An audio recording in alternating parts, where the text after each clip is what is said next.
Welcome to the Scariest Things podcast, your gateway to the trends and tropes of the horror genre. This is episode 131. Stay out of the woods. Don't touch anything made of wicker. Don't eat those mushrooms. We are talking about folk horror. I am Liz Williams, and I'm joined, as always, by Eric Lee and Mike Campbell. So this is OG horror. Oh yeah, this is Yep. This is pre-OG. And we're recording this on Thursday, September 30th, and it's Eric's birthday. Oh, happy birthday, Eric! Oh, that's right. He is. Go. I am an ancient as the woods 52. Eric is old enough to participate in the midsummer ritual. Yes, but I am also, I think, at least 6 months younger than Mr. Campbell. Yes, and we also just recently missed Liz's birthday. So, in order to rectify I am way that, younger than both of you guys. In order to rectify that really quickly, happy birthday to you! Happy Birthday to you! Happy birthday, dear Liz and Eric, and me. Happy birthday to you! Happy birthday to me and you. Happy birthday to you! All right. Okay, that's the now that we got podcaster self-indulgence. Now that we got birthdays out of the way, because I think birthdays are definitely steeped in tradition and lore, which is all about folk horror. Yeah. Yep. And it sounds like, Liz, you might have actually come up with a definition of folk. Okay. I have a little bit of help from a gentleman named Martin Waits, who wrote in the Strand magazine that, get ready, this is going to be wordy because that's folk horror. Folk horror thrives in liminal spaces, in the gaps between worlds, in landscapes of rough earth and gnarled old trees with humming pylons stretching overhead, in the half-imagined things glimpsed in the wooded shadows out of the corners of eyes, making hiking visitors quicken their steps. In the feeling that no matter how alone one feels sitting by a lake or on a moor, one can't shake the feeling of being watched and followed, or walking through a picture postcard pretty village and noticing strange objects and fetishes hanging on all the front doors.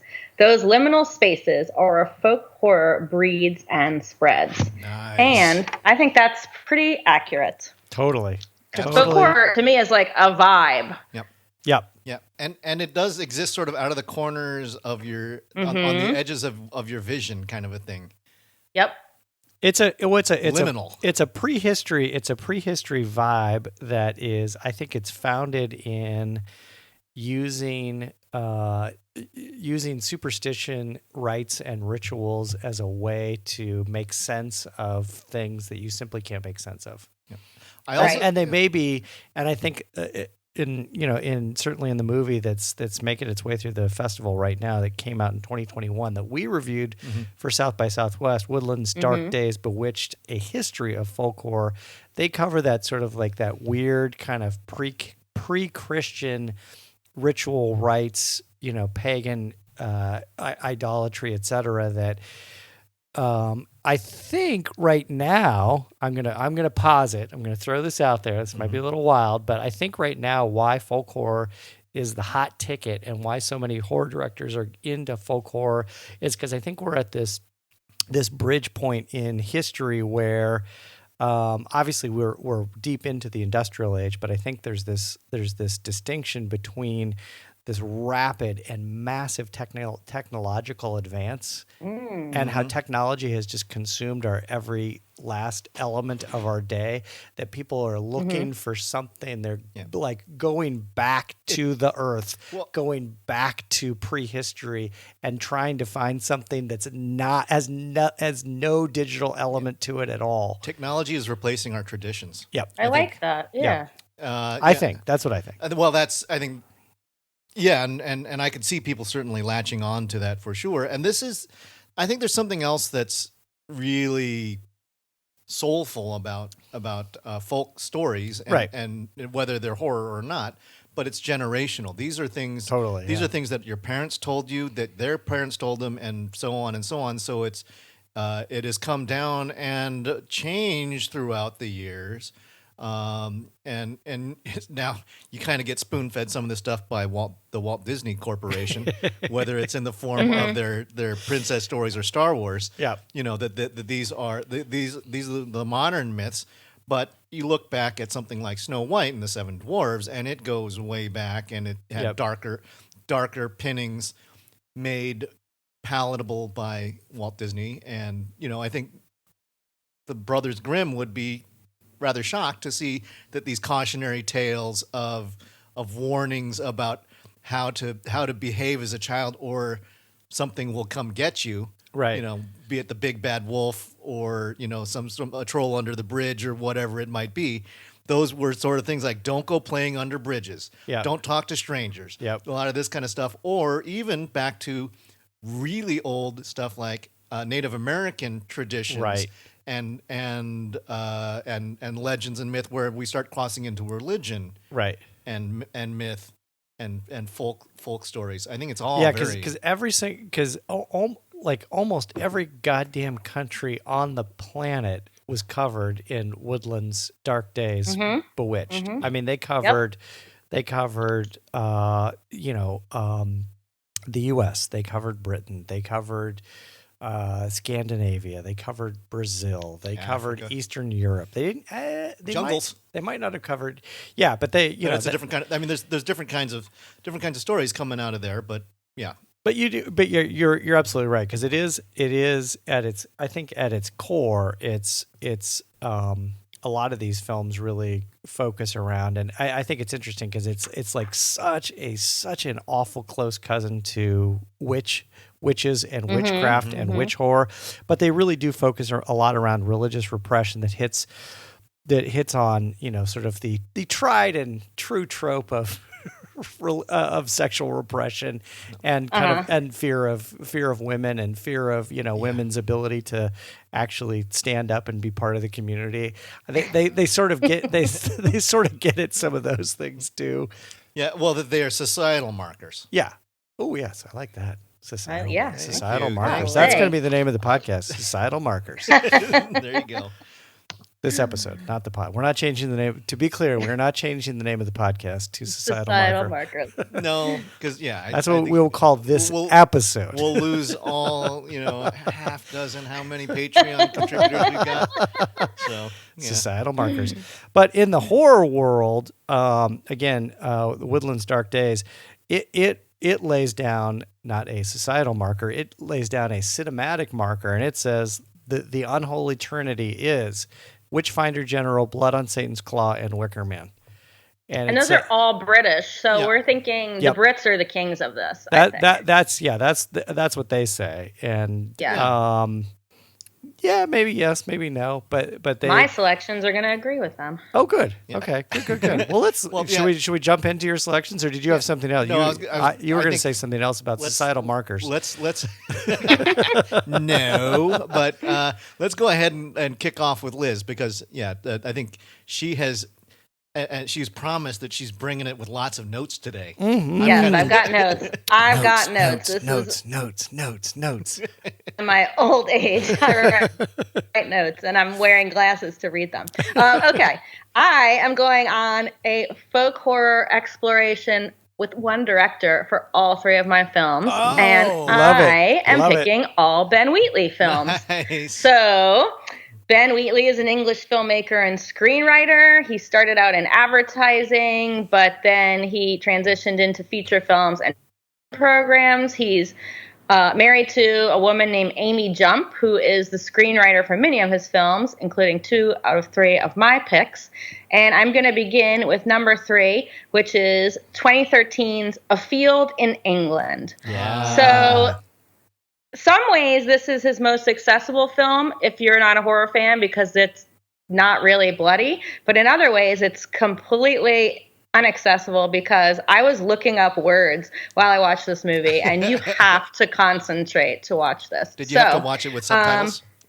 Oh, heck yeah, I did. I can't understand what they were saying. I mean, they're speaking in Old English, with like Irish accents. So it was very hard to understand. Yeah. Double whammy. So this stars Reese Shearsmith as Whitehead, Michael Smiley as O'Neill, and it is amid the Civil War in 17th century England, a group of deserters flee from battle through an overgrown field. They become captured by an avowed necromancer who terrorizes them into helping him find a stash of buried gold while they're under the influence of hallucinogenic mushrooms. So if that doesn't hit folk horror on the head, I don't know what does. Like I said, I had to look up a lot of words, just for old English things. This is actually, though, a really, really funny film if you can get over kind of the horrific things that are happening in it. But then also, it's not going to be for everybody. I mean, there's 2 minutes of them just tugging on a rope, and there's another minute and 45 seconds and then just screaming, and then everybody's just tripping, just looking up into the sky, tripping out. So hey, it's a great film. Summer in Eugene, that's what it sounds like to me. Yeah. So back in the old days. I have some little notes here from Matt Seitz from Siskel and Ebert. When he reviewed it, he said, "There's something to be said for a film that plainly could not care less what anyone else thinks about it. A field in England is not timid or focus group. It's gritty, grimy, and often nasty aspects are part of a tradition that reaches way back to the Canterbury Tales.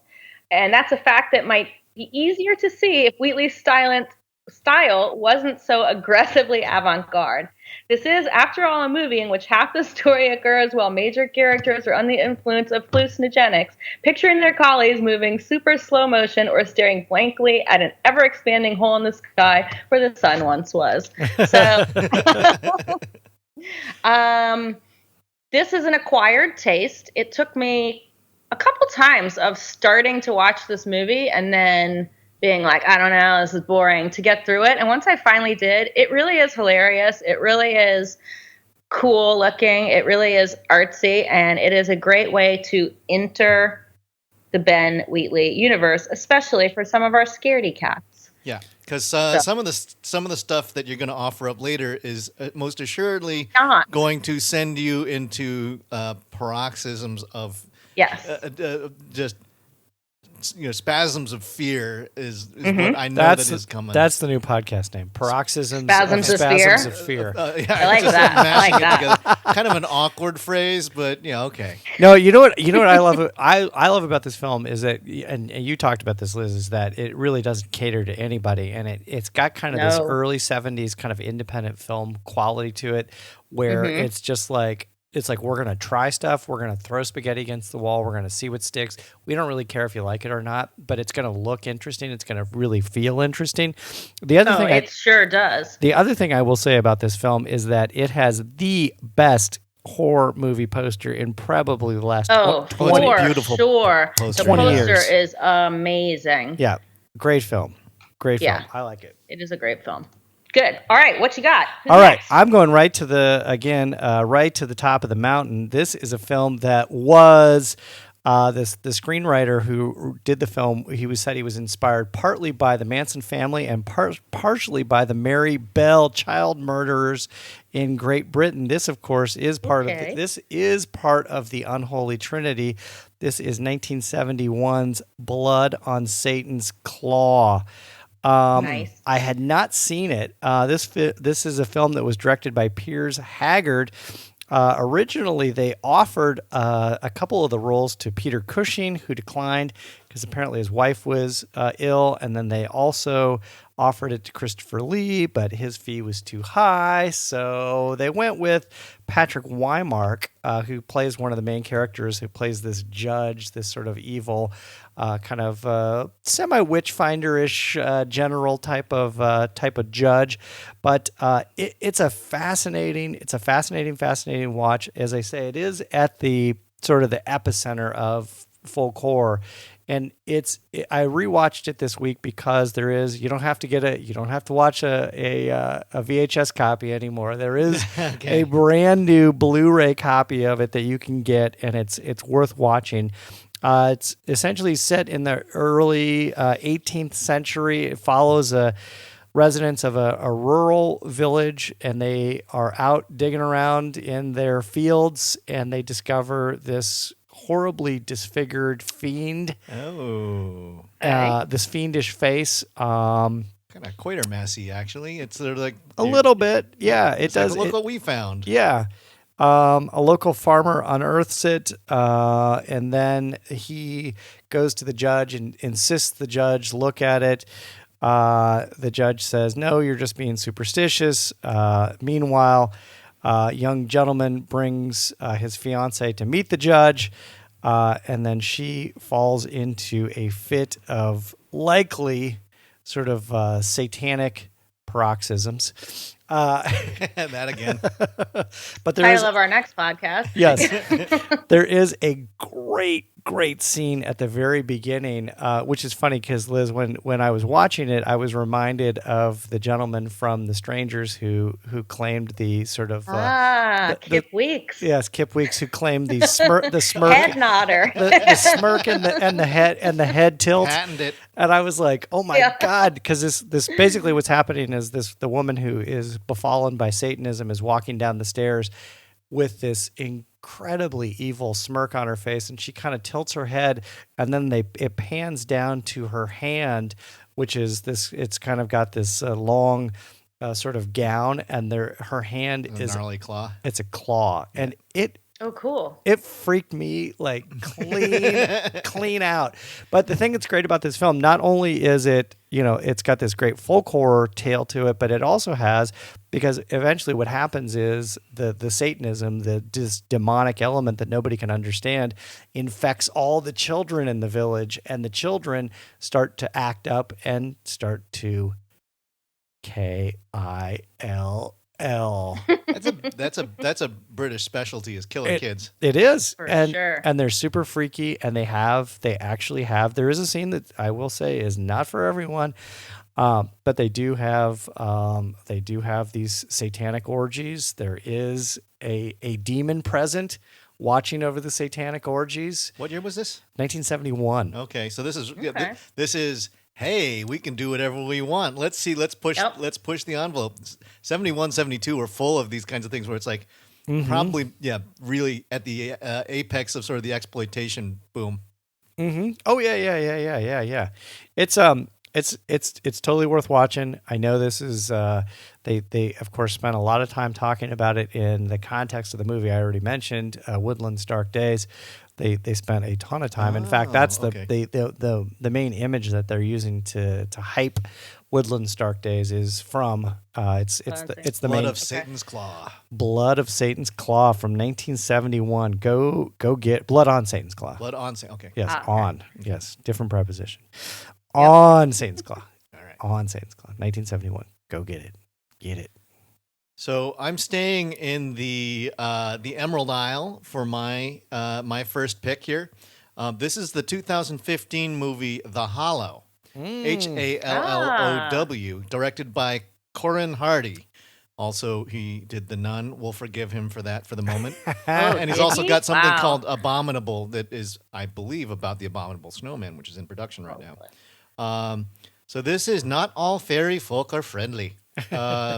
Adam, Claire, and their baby boy Finn have moved into a cottage deep in the Irish woods. Adam's a botanist, and he's studying some strange fungal growths that he found in the area. And you get introduced to him because he's carrying his baby Finn around in a backpack, and he's stumbling around these ruins of an old Irish cottage. And there is a deer that is dead, and it's just been blown out from the inside, and it's just oozing nasty fungus stuff. And he goes, "That's weird." When Adam and Claire go into town to do some errands, the local villagers warn them of the fairy folk of the woods, and that they are mischievous and wicked. They're violent, and they are shapeshifters, and they are baby stealers. So watch your boy. Okay. It doesn't take long before strange things start happening around the family as they start settling into their house deep in the woods. It's like there's like vandals that start attacking it, like throwing rocks at their windows. But of course, it's not vandals. There's little goblins in the woods that are saying, "We don't want you here, and we want your boy." And and when Adam is a scientist, and so he's not inclined to believe, and it's like, all right, who's doing this?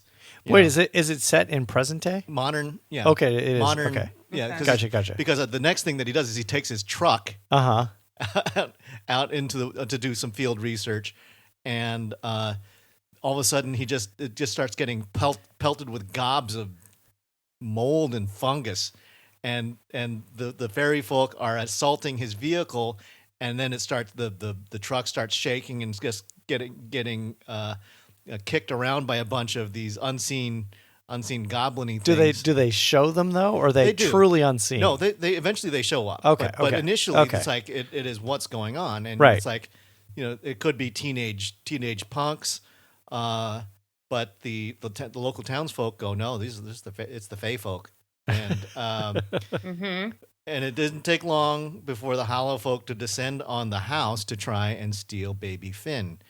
And so Adam and Claire stick Finn in a cupboard, lock it, and take their shotgun and just try and it becomes sort of a bit of a home invasion, except for they're being assaulted by goblins. And but they don't succeed. Goblin abduction. Goblins. They open up the cabinet starts rattling around, and Claire opens it up, and a goblin's got a hold of their kid. Managed to get into the cupboard without them knowing it. Yeah, you can't keep those goblins out. And they take the boy and head for the woods. Now, that's about in the second act. Yeah, and they pursue the goblins, and they find baby Finn floating in a pond, and they snag him. Changelings. Yeah, well, that's the thing, is like you're not sure. It's like one of the parents goes, "It's my boy," and the other parent goes, "That's not him." And it's the leprechaun. It's like we have to find. It's like in one of Claire wants to take the boy and leave, and Adam wants to chase down the goblins. And so that leads to just a continued frantic chase full of crazy twists and turns. And a minor spoiler alert: this is a bit of a horror tragedy. Ooh, it's really intense, and it lands some pretty heavy emotional blows. The goblins are really creepy, and it's worthy of fairy tale nightmares. These are the goblins that your grandmother, if you were in the old country, that would have been. It's like, don't go into the woods, or them goblins will get you. And that was clearly evident that was actually an excuse probably for kidnappings and or just children who disappeared. It must have been the goblins took them. So anyways, now the poster has like a Wicker Man thing on fire. Do you see the Wicker Man thing on fire? You see that at the end of the movie. Oh, okay. That's like the Yotun. Yeah, there's something like where they throw it to you at the end. Something going. You're going to get this. The movie. It's at the end. Yep. All right. That was my number one. Liz, what's your number two from the Ben Wheatley School? All right. Well, Ben Wheatley I'm School glad film. you talked about botanists and studying fungi, because I'm going to jump over to 2020 to Ben Wheatley's latest film, and that is In the Earth. Okay, so Ben Wheatley wrote this during the pandemic and made this during 15 days during lockout while the rest of us were just like baking bread and binging Netflix. He did this.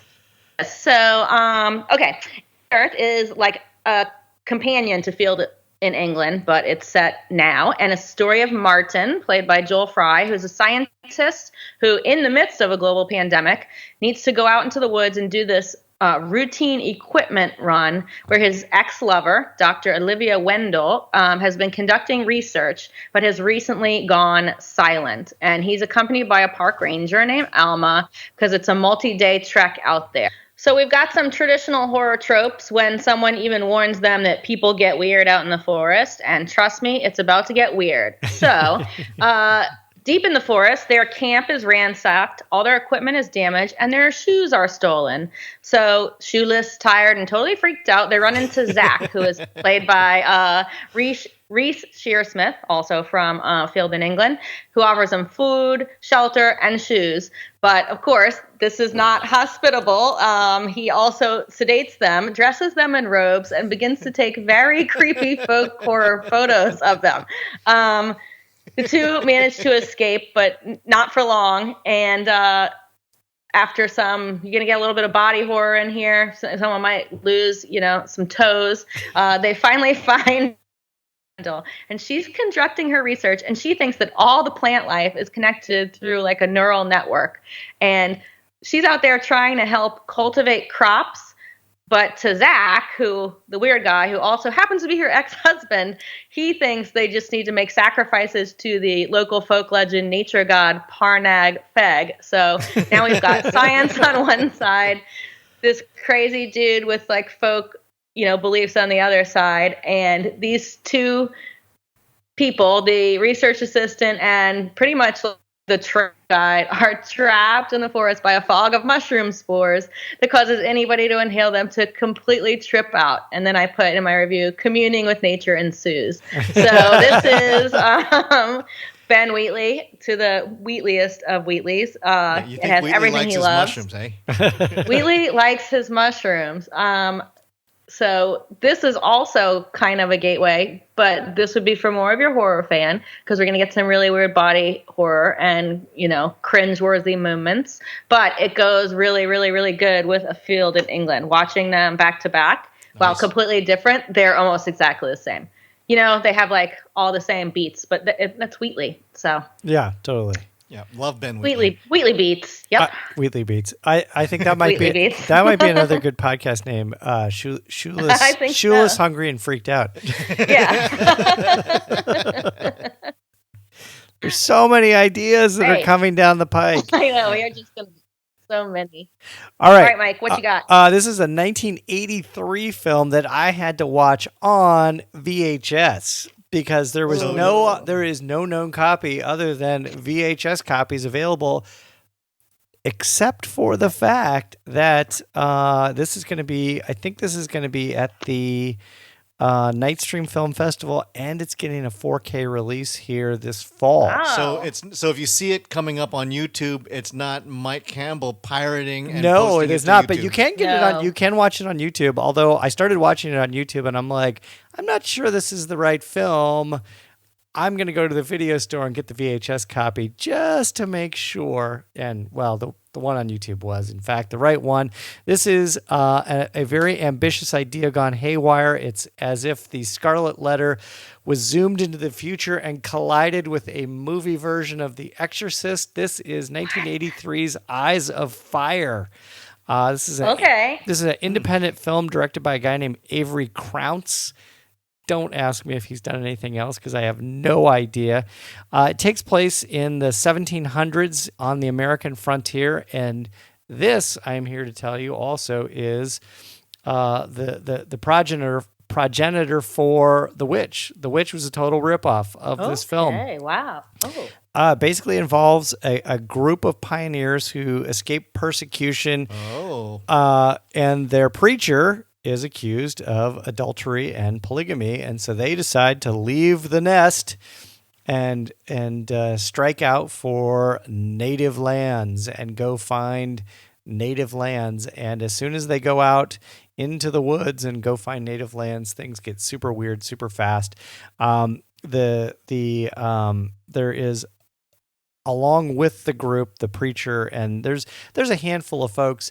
I will say this in watching the VHS copy, and now I'm excited to watch the 4K copy when it comes out this fall, because in watching the VHS copy, it was so goddamn blurry and and so hazy. I was having a difficult time following some of the characters, and especially when you're watching a VHS copy on a 4K TV, it gets a little funky, but. There is a woman that is along with the party who leaves the nest and strikes out for native lands, more prosperous native lands, she's sort of portrayed as insane, but it's clear she is some sort of like witch type empath, where she has the ability to sort of see glimpses of the future and So it's got that kind of an element to it. So You're it's not afraid of her? no, she's just kind of a little weird, a little odd. But yeah, they're not particularly afraid of her because she doesn't do anything, malicious or evil. So the thing that's interesting about it, you've got this kind of weird sort of witchcraft piece running through it. Then you have this sort of weird, almost Lovecraftian piece, and then you have kind of this weird kind of treatment of sort of Native American traditions and Native American rituals, kind of running through it. Eventually, the Native Americans. They drop off at their new settlement. They drop off a Native American baby for them, and it turns out to be this sort of weird demon baby that switcheroo. Yeah, a little bit of a switcheroo. It isn't a really interesting film. I think it's probably a little bit of a deeper dive into folk horror than I think a lot of the films we're talking about. It's probably, I wouldn't say it's a gateway into folk horror. As I say, it is something of a deeper dive. The thing that's interesting about it, though, is I liked a lot of what they did with sort of the realizations of some of the ghosts and the apparitions and the visions that the people were having. And I thought, oh my gosh, I think The Witch is a really good film. I do have problems with some of the elements of The Witch, but I was like the last 1.5 minutes. Well, yeah, that for sure. but I was thinking, my gosh, this if The Witch had actually pulled forward some of the things that this Avery Krauss had done in Eyes of Fire, I think it actually could have made it a better film. And the other thing that struck me too as I was watching it, for a lot of these films like Blood of Satan's Claw and Eyes of Fire, and the last film I'm going to get to in a little bit, all of these folk horror films could easily be remade and could easily be improved. Okay. Well, I think it as you're saying, it has been redone because the Witch. The Witch, yes. The Witch is a ripoff, yes. Well, it's close. Ripoff's a little terse, but it's a ripoff. But it follows. It's a remake of sorts. Yes, exactly. All right, Eric, what is your second film of the night? So I've got another 2015 film here, and this is a French film directed by Matteo Garonne. But it's actually an English production by this director, and it's very much a Once Upon a Time kind of a folk horror thing. This is Tale of Tales.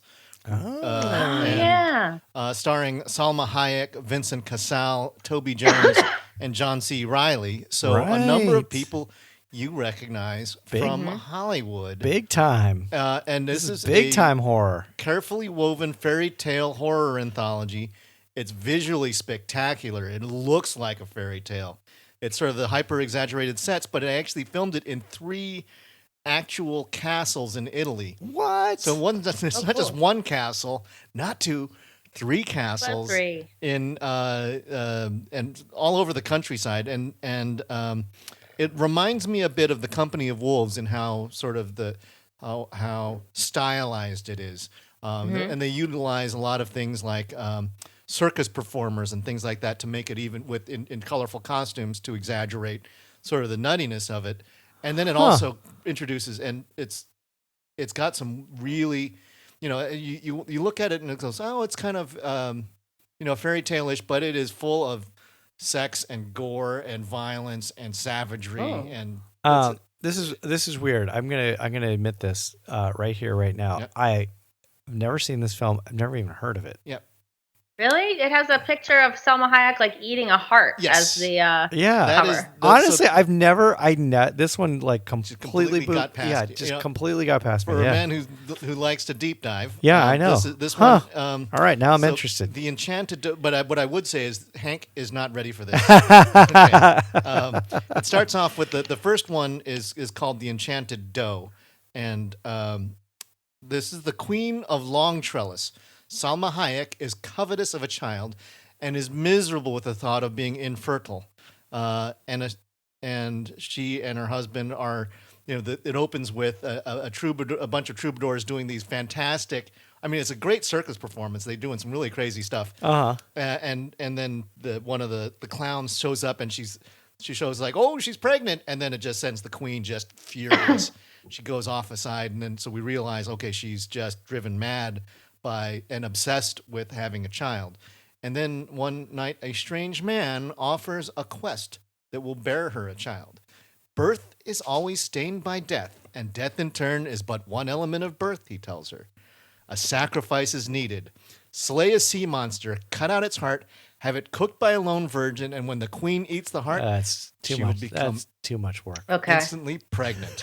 That's too much work. There's easier ways to get pregnant. Right. Apparently, the easy way has not worked. So go kill a sea monster, cut out its heart, and eat it. Deal? Bad deal. Bad deal for the king, John C. Reilly, who goes to battle with the sea monster and is killed.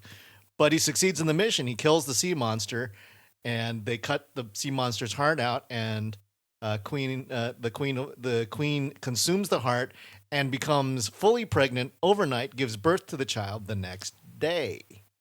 But so does the virgin cook. Also has She has a sea monster baby too? She has a twin sea monster baby. What? And the boys are sort of identical twins of the same father, but with two different mothers. Whoa. It's kind of weird. And we follow them into their teenage years where they develop a strange symbiotic relationship that scares the queen, who realizes that she will lose the love of her boy to this estranged brother. And she takes drastic and sinister action to prevent them from being together. It doesn't go well. The second story is called The Flayed Old Lady, where a skeevy and lecherous king of Strongcliff, played by Vincent Cassell, hears the melodious singing of Dora, a woman from the town below, unknowing that the voice belongs to a spinster washerwoman. And you can see he's been like bedding like all these, clearly like lingerie model types. Yeah. And then he hears this beautiful voice, and he assumes that beautiful voice belongs to a beautiful woman. And he goes down and knocks on their door and says, the king demands an audience. And they get all aflutter, but they're just old maids at this point, and just kind of haggard old ladies. And they trick him eventually into letting one of them go and into his bedchamber. Right. And when the morning comes, he wakes up and he sees an old woman, and he freaks out, and the guards take the old woman and throw her out the window over a cliff. Ooh. And she goes, "No, you invited me." It's like, out the window you go. And but because she was wrapped in the linens of a bedcloth, she's caught in the branches of a tree. A witch comes in, finds her, and lets her suckle her breast, and she becomes a beautiful young woman. It doesn't go well from there.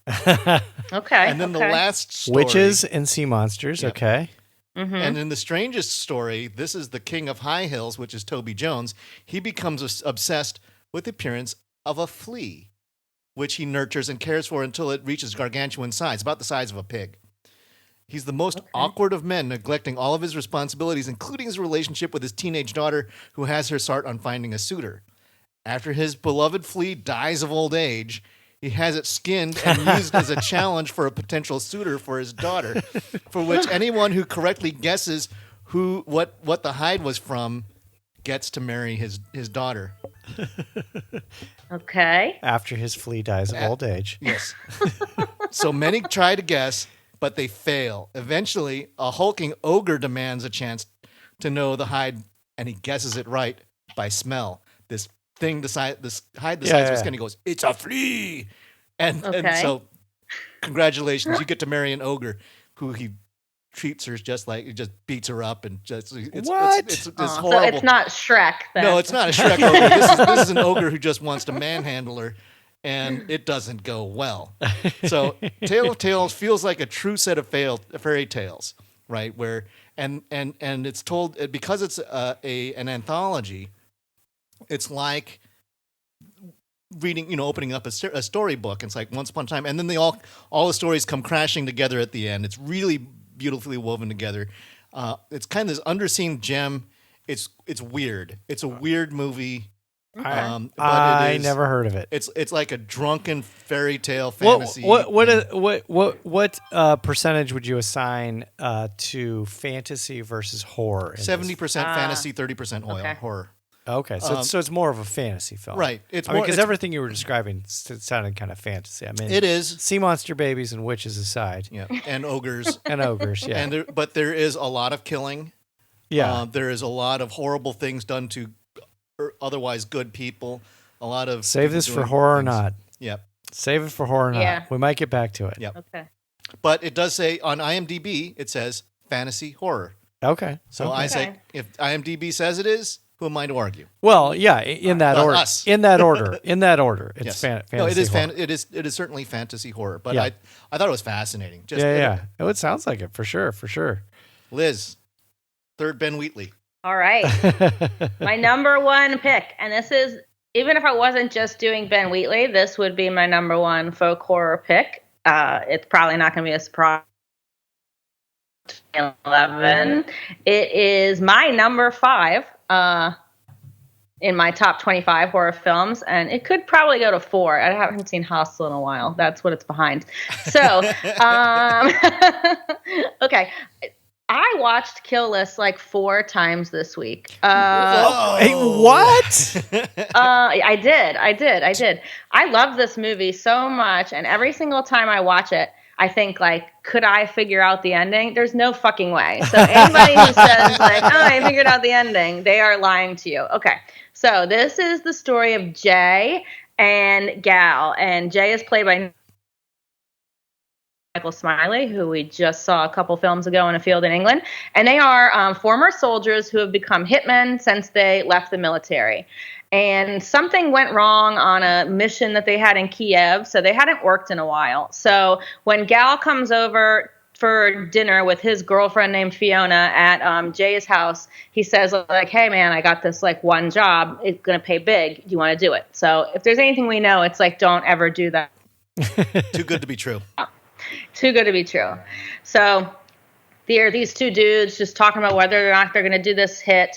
Meanwhile, Fiona, who is Gal's girlfriend, is hanging out with Jay's wife, Shell. Everybody's drinking, having fun, until Fiona goes into the bathroom and turns around the bathroom mirror and start carving symbols into it, picks up a napkin that, Jay had thrown away from a shaving accident, tucks in her pocket, and walks out.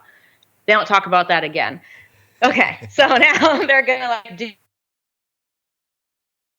the priest, the librarian, the MP, and the hunchback.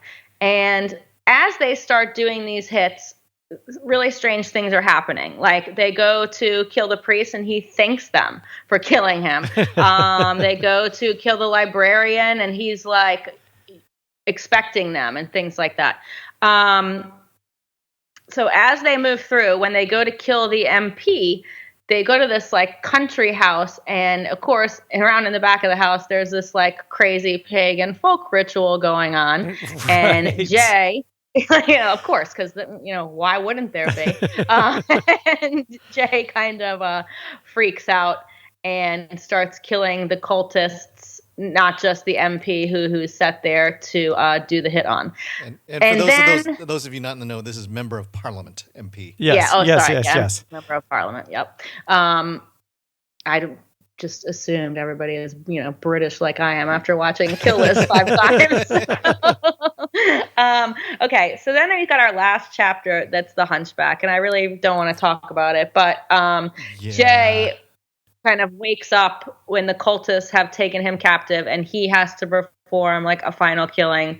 And this ending, there is literally no way anybody saw this coming. It's so crazy, and it takes this movie from a, like, oh my god, what the heck, action, into one of the saddest movies you have ever seen in your entire life. It will make you weak at the end. Liz, I don't know which is more disturbing, the hunchback or the fact that you saw this 4 times this week. Yeah.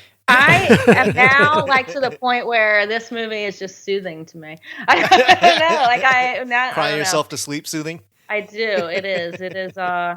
It's tough. But every time you watch it, you catch a new detail. So I'm really, like, trying to put the pieces together on how they get to this ending, I still can't though. Oh no, absolutely not. And if anybody tells you otherwise, they're crazy. Yeah. No, I still go back to, and I think I mentioned this on the podcast. I remember after seeing Hereditary, and I was talking to somebody about Hereditary, and they said, "Oh no, Hereditary is okay. Yeah, you got to see the Kill List. It'll List. blow your mind." And I was like, "No, Hereditary is a good film." And I was like, "Oh, maybe not." Kill List is. Hereditary is a great film, but I think I was like, Kill List is like in a class by itself. Like, this is a really amazing film. And with one of the great twists, it's an 100% earned, built up twist. Oh my God, is it ever? And one that will just. I think that the comparisons to Hereditary is it has that moment which takes your breath away. Right. They happen at different times in the movie. Yeah. But they both have the ability just to feel like someone just punched you in the solar plexus. Oh, yeah. Absolutely. This one just feels like you got beaten with a bat. Indeed. But I think it is remarkable how your feelings and associations with the hero or erstwhile hero Jay turns as the movie develops, once you realize that there's something more sinister than being an assassin, right? Is right. It's an incredible movie. It is one of those. You got to be ready for a dark time, though. It's so dark. It's a rough go, but it is brilliant, dark. Absolutely brilliant. We got to get Kill List on the top 100. Come on. It was on the top 100. It has to be on. It was on the top 100. Was it? Yeah. Are you sure? I'm pretty sure. We'll have to go back and check on it. But you know what? Next year we'll have done 4 years of Scariest Things. We're doing it again so we can get House of the Devil on there. Hell yeah. If anybody other than Mike will actually vote for it. Right. I will. We'll get it there. There you go. We have sway. All right. Well, speaking of cool. Mike, what's your number one? Houses and Devils. Speaking of House of the Devil, this is a 1967 horror film. No, this has nothing to do with House of the Devil. Maybe. This is a 1967 Soviet horror film called V, or Spirit of Evil. And as I was watching this, I was like, I don't think I've ever watched a Russian horror film. Really? No, I don't think so. And I certainly haven't ever talked about one at the podcast. I mean, maybe I've seen a Russian horror film. There was that one that was famous in the early 2000s after something. I can't. Anyway. Night Watch? Did you ever watch those? Night Watch, yeah. The Night Watch series, yeah. Which are really good, and I like those. And those are definitely horror films. But this is a pretty interesting horror film if you type in the words... If you type in the words folklore into the Google machine, V will come up, I think, pretty often. Okay. On those on folklore lists. Never heard of this one. Me neither. Yeah, it's actually a throwback to a sort of a Russian folk tale from, I think, the 1600s. And I went and looked up the Russian folk tale, and it follows the movie follows the Russian folk tale fairly closely. It involves a class of seminary students, 3 seminary students who are sent home on a vacation. And as they're wandering home, they, in the middle of the night, they spot a farmhouse and they ask if they can stay in the farmhouse. And it's this old woman, and she agrees to let them stay in the farmhouse. The 3 of them bed down for the night. The one guy beds down in the barn, and then the old woman comes in and tries to seduce him, and she's like king old, right? She is old, queen old, I guess. Okay. She's queen old, and she's trying to seduce this guy, and he's not having any of it. The character, the character Coma Brutus, and I'm sure I'm mispronouncing that, but I think his name is Coma Brutus. Anyway, she eventually doesn't seduce him per se, but convinces him to climb onto her shoulders, and or she climbs onto his shoulders rather, and starts flying. Flying away, and he is understandably freaked out about the fact that this old woman is on his shoulders, and they're flying through the countryside. Was there a mortise and pestle? No, but the thing that's crazy about it is they eventually land, and then he beats the crap out of her, which was really kind of off-putting. The old woman, I mean, much like the fairy tale that you just described, wasn't an old woman. Right. Baba Yaga or something like that. It was a beautiful young woman. Oh. Fast forward a couple weeks, he's back at the seminary. They get a call or a message, and it says the family of this young woman wants you. You were name requested to come back to the village and watch over her body. Apparently, this is some sort of Russian ritual where you watch over the body for 3 nights and you say prayers and incantations to ward off the evil spirits. And he does. He goes there for 3 nights, and each night he goes there, she rises from the grave and it participates in all sorts of really strange witchery. Wow, this is out of Soviet Russia. Soviet Russia, yeah, 1967. Eventually, he gets drunk. He has to get drunk every night because he's so goddamn terrified to go into the church and watch over the body. And so he's going into the church every night, and he is just drunk as a skunk. On the final night, it is witches and demons and ghouls and ghosts and everything you can imagine come out of the woodwork. And it's really effectively strange and off-putting. In the book, 1001 Movies You Must See Before You Die, the fellow who wrote it said, "This is a colorful, entertaining, and genuinely frightening film of demons and witchcraft that boasts some remarkable special effects by Russia's master of cinematic fantasy, Alexander Pluchko." The director of this film is Konstantin Yershov and Georgy Karapachayov. I know I'm butchering that, but yeah, check out Georgie, if you're listening to the podcast. Yes, I'm so sorry. Yes, we'd love to have you on. I know you're 115 years old right now, and you're in a gulag in Siberia, but we would love to have you on the podcast. This also, much like the other 2 films I talked about, Blood on Satan's Claw, which you can get the Blu-ray for, and Eyes of Fire, which will soon have a 4K release. This one is also available on Blu-ray, and it looks really, really good. So Mike is doing the anti-streaming selection show. Yes, the anti-streaming selection show. Actually, you can see V on Shudder. Oh, there you go. Really? I'm fascinated. Okay. You can see V on Shudder. You can't see Blood on Satan's Claw is like goddamn impossible to get. As is Eyes of Fire, but most of them will be available here very soon, if not already. All right. Your number 1 selection for folk horror is... I'm going to go to, without a doubt, my number 1. I think Mike talked about getting to the mountaintop. Right. Mine, I believe, trumps that. Uh-oh. By a long yard. But before I get there, I'm going to list the other ones that we've touched on just slightly, or that I was considering.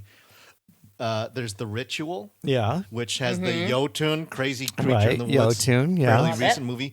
Troll Hunter, Oni Baba, there's the Mermaid Tale. Did you see the Oni Baba, the recent one? On the I seen the Criterion version. Yeah. Oh no, it's the old. Oh, okay. The old Oni Baba from the 1960s. Oh, okay, not the new one. No, I haven't seen. I didn't know no, I'm sorry. I was thinking of Baba Yaga. You're talking about the Japanese film Oni Baba. Yeah. Mm-hmm. And we talked about Oni Baba when we talked about J-horror. J-horror, because I talked about that one. Right. Yep. The Wolfman, classically. Mm-hmm. The Witchfinder General, talked about that. Yep. The Wicker Man, also talked about that. Yep. Hagazusa, which we talked about with witches. Yeah. Kwaidan, which I've talked about, which is beautiful fairy tale Japanese dark fantasy. Gretel and Hansel, which I think was a better movie than some of the critics actually put out there. Mm-hmm. The Vavitch. Rare Exports. Yep. Christmas Santa Claus Christmas horror. The Company of Wolves, which Liz had also name dropped. A movie called Headhunter, which is almost it's not a silent movie, but there's very little talking in it. But that's one. And an American movie, or American Prairie West folktale, The Wind. Oh yeah. So those were all things that I had been sort of mulling about, but I could not do this without going to Pan's Labyrinth. Oh, interesting. 2006, directed by Guillermo del Toro. Huh. You left out both of Ari Aster's films, though. I thought you were going to say Oh, Midsommar. yeah, no, that's true. Yeah, well, I don't think Hereditary is so much, but Midsommar is absolutely folk horror. Yeah, and it's sort of it's showing up on all the folk horror lists. I figured it's like that's where, if you're interested in folk horror, that might have been your starting point because you've seen Pan's Midsommar. Labyrinth, eh? Okay. Pan's Labyrinth. It's one of Guillermo del Toro's many masterpieces. This is his fable and analogy of the horrors of war, tyrants, and intolerance, but uses folkloric legends to serve as the vehicle of fear, violence, and wonder. It's the Spanish War of Revolution in 1944, and the young and imaginative Ophelia and her pregnant mother Carmen are moving to the estate of Carmen's new husband, the dastardly Captain Vidal, who cares not for clever little girls. Ophelia meets and befriends the housemaid of Captain Vidal, who is, unbeknownst to Captain Vidal, actually an underground rebel conspiring behind his back. And there's a labyrinth, an ancient labyrinth in the back of the estate, and Mercedes informs Ophelia that not to go back there because dark fairy folk are known to reside there, and for her own safety, stay out of it. But of course, Ophelia, she came armed to her new house with a bunch of fairy tale books. She has triggered the release of a fairy that looks like a giant praying mantis, and then sort of morphs into a fairy creature who in turn brings her into the labyrinth and down into the bowels of this maze. Let's just call it hell. It was, yeah. It's kind of it's hell-like because it is the underworld, right? And there she meets Pan, or a giant faun, played by the amazing Doug Jones, who does double duty in this thing. He plays a bunch of the creatures because he's so damn skinny. But the faun tells Ophelia that she is actually the long-lost princess Moana. Not that Moana. Moana, what have you done? Like, she's the Hawaiian spirit. No. And in order for her to return to the underworld, she needs to finish 3 tasks. 1, find a giant toad, feed it 3 magical stones, and get a key from its belly. 2, once she gets the key, invade the lair of a monster, the Pale Man, and retrieve a golden dagger. Don't eat from the feast on the table.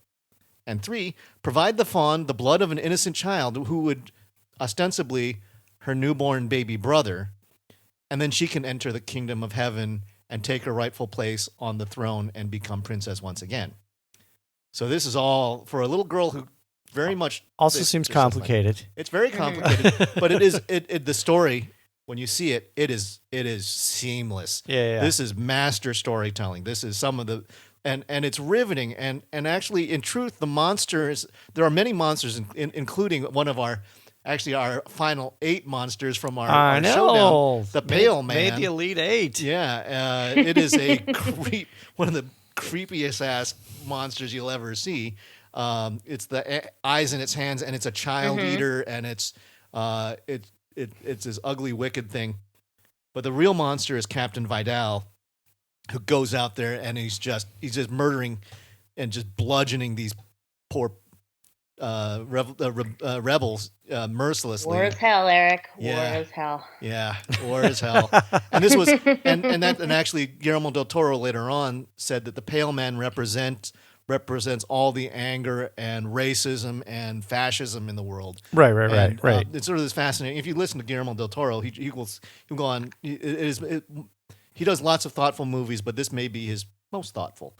It reminds me a lot of Alice in Wonderland, but when you ask, is this a horror movie? It's absolutely. There are definite, strong horror undertones because the director loves his horror, and and there are horror beats in this one where I think Tale of Tales, the beats aren't quite in the same place that you would find in a horror movie, but this one has all the buildup of dread and darkness and that kind of stuff. Right. Anyways, this is it's tragic, it's wonderful, it is one of the best fantasy movies you will ever see, and it goes right up there with Lord of the Rings in my mind. Wow. Wow. Pan's Labyrinth. If you guys have not seen it, I mean, come on, Laying down some heavy It is- marks. I know, huh? And I mean, he did Shape of Water, and this is right up there with Shape of Water. Wow. It's really. I like that we all though interpreted the folk horror a little differently. a little bit differently. Yeah, Well- but this is mine. Mine all has Once Upon a Time built into it. So. You know, when Yeah, I was watching Woodland's Dark Days, I remember one of the things I walked away from was, man, this folk horror definition is mighty goddamn wide.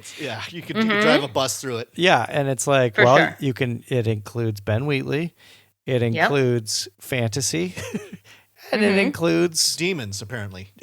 demons and Satanism. So that where I think Mike went to demons and witches and cults. I was like, the And only thing Liz it goes does, to the only thing it mushrooms doesn't and- include is UFOs. I went to the and woods. slashers. Yeah. I would, I thought it would have been interesting if anybody had gone to crypto kind of things for this, for folk horror, because those are legends and lore. Sure. And we'll save crypto for another day, because that's a nice broad topic, and I think Mike is dying to do a Sasquatch horror show. Hell yeah. So I think Everybody loves Sasquatch. Sasquatchy, and we're from Sasquatch country, so we're going to have to do that at some point. But yeah, the folk horror, because it's again tied to history and myth and lore. I think you can do all kinds of things with it, and yet I think all of these things fit the definition. Yeah. So, Let's go down our list really quick. Liz, what do you have for your top 3 folk horror films of all time?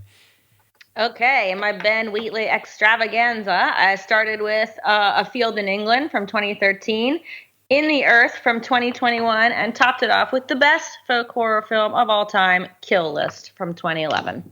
All right. I had Blood on Satan's Claw from 1971. Eyes of Fire from 1983, and V from 1967.